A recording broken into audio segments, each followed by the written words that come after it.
উম্মতের প্রতি আল্লাহ তাআলা আপনার আমার নবীর এত মহব্বত দান করলেন।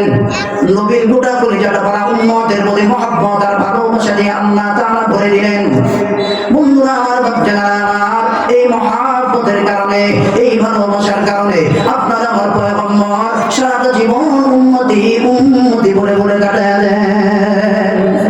বন্ধুরা আমার, বাচ্চারা আমার, উম্মতের প্রতি নবীর অন্তরে অত্যধিক মহব্বত আর ভালোবাসার কারণে আপনার আমার পয়গম্বর, বন্ধুরা আমার, বাচ্চারা আমার, সবসময় উম্মত নিয়ে বন্ধুরা আমার বড় পেরেশানির মধ্যে থাকতেন, বড় চিন্তার মধ্যে থাকতেন, এত পেরেশানি করতেন। আল্লাহ তাআলা এই পেরেশানি থেকে বন্ধুরা আমার কোরআনুল কারীমের সূরাতুল কাহফের ৫ নম্বর আয়াত নাযিল করে আল্লাহ তাআলা আপনার আমার নবীকে সান্ত্বনার বাণী শোনায় দেন। ফালাআল্লাকা বাখিউন নাফসাকা আলা আসারিহিম ইল্লাম ইউমিনু বিহাযাল হাদীসি আসাফা। আল্লাহ বলেন আপনার নবীর অন্তরে উম্মতের প্রতি এত পেরেশানি দেখে স্বয়ং আল্লাহ কোরআনুল কারীমের আয়াত নাযিল করে নবীর সান্ত্বনা দেন। ও উম্মত নিয়ে কেন এত পেরেশানি হন? উম্মত নিয়ে পেরেশানি করতে করতে আপনি কি নিজেকে ধ্বংস করে দিবেন নাকি নবী? না না, উম্মত নিয়ে এত পেরেশানি করার কোনো দরকার নাই গো নবী। উম্মত নিয়ে আপনি এত পেরেশানি করবেন না। এখন আপনারা বলতে পারেন, হুজুর উম্মত নিয়ে নবীর অন্তরে কিসের এত পেরেশানি, কিসের এত চিন্তা? প্রশ্ন আসে কিনা ভাই? বন্ধুরা আমার, বাচ্চারা আমার, আমি আপনি তো আমার আপনার চক্ষু দিয়ে কোনোদিন জান্নাতের নাসিয়ামত দেখি নাই। আমি আপনি তো আমার আপনার চক্ষু দিয়ে কোনোদিন বন্ধুরা আমার জাহান্নামের আযাব গজব দেখি নাই। কিন্তু বন্ধুরা আমার, বাচ্চারা আমার, আপনার আমার পয়গম্বর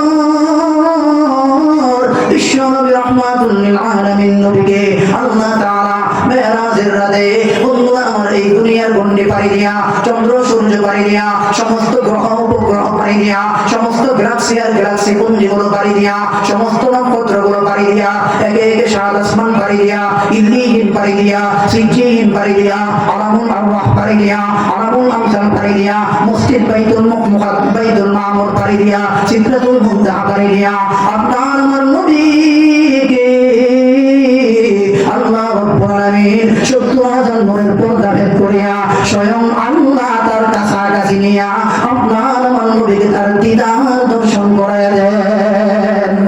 লিল্লাহি যা দেখনা আব চশমে কুরম সে আসি হু মেরা রিশতা হে ফির শাহে উমাম সে अफसोस की मसरूर हूँ तेरे हरम से खाली है मेरा हाथ भी दीनार दिरहम से ऐ बाद सबा सोए मदीना को गुजर हो ऐ बाद सबा सोए मदीना को गुजर हो तुझे साक़ी कौसार बिना गम के खबर लो ऐ तुर्के वतन सुन्नत महबूब इलाही यही है नबूवत की सदाकत की गवाही यही है नबूवत की सदाकत की गवाही।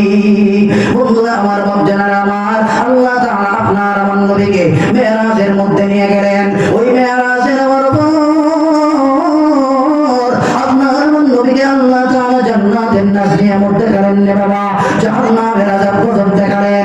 জান্নাত দেখার পরে আপনার আমার নবী বন্ধুরা আমার জাহান্নামের আযাব গজব দেখার পরে যখন নাকি এই দুনিয়ার জমিনে আপনার আমার পয়গম্বর যখন আগমন করলেন, আমার বন্ধুগণ বিশ্ব নবী রাহমাতুল লিল আলামিন আল্লাহর পয়গম্বর এই দুনিয়ার জমিনের মধ্যে আগমন করার পরে আল্লাহর নবী জানায়া দেয়, উম্মতেরা জান্নাতটারে কেমন দেখলাম জানো?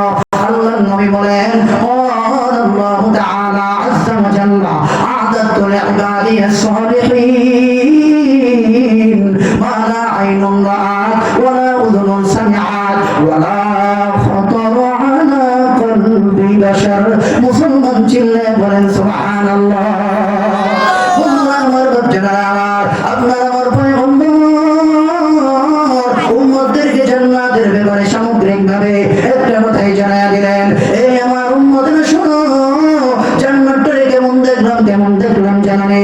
আল্লাহর নবী জানায়া দেয়, এই আমার উম্মতেরা জান্নাতটাকে আল্লাহ তাআলা এমন কোটি কোটি নাসিয়ামত দিয়ে সাজাইছেন, দুনিয়ার কোন চক্ষু জান্নাতের নাসিয়ামত দেখে নাই, দুনিয়ার কোন কর্ণ জান্নাত নিয়ামতের বর্ণনা শুনে নাই, দুনিয়ার সব মানুষ মিলে যদি জান্নাত নিয়ে কল্পনা জল্পনা শুরু করে দেয় রে বাবা, কিয়ামত পর্যন্ত যদি কল্পনা করে এরপরেও জান্নাত নিয়ে কল্পনা করে শেষ করা যাবে না।